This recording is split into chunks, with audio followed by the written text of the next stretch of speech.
Congratulation. Thank you ma'am, thank you. तर ह्याच्या संदर्भात मला तुमच्याकडून तुमचा अनुभव घ्यायचा आहे की तुम्ही गाडी घेऊन 3 महिने झाले. मग तुम्ही सांगा काही रिकव्हरीज बाबतीत तुमचा अनुभव काय आहे?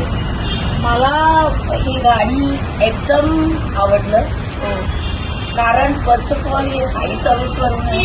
म्हणजे सगळे गाडी मी साई सर्व्हिसमध्ये देते आणि हे गाडी ॲक्च्युली मिडल क्लासला थोडं महाग आहे. पण मी जेव्हा मी हे केलं हिशोब केलं की प्रत्येक दिन मी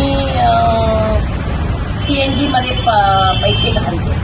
पण हे बॅटरीला पैसेच नाही. कारण इंडियन ट्रॅफिकमध्ये इतकं ट्रॅफिक आहे तर 70 वरती जाऊ शकतच नाही. तर ते बॅटरीमध्ये जातात आणि आमचे पैसे वाचतात. कारण पेट्रोल वापरत नाही. सुरुवात पेट्रोल आहे ते ठीक आहे. पण हिशोब केल्यावर मला वाटलं की महाग आहे पण फर्स्ट क्लास आहे ॲक्च्युली. आणि आता 3 महिने झाले बरोबर. आणि तुम्हाला हा अवॉर्डचं पण समजलं. ओके.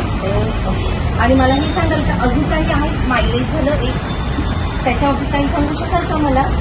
मायलेज खूप छान आहे. ओके. रनिंग खूप आहे आणि एकदम मस्त आहे. एकदम मस्त आहे. मला काही त्रास नाही.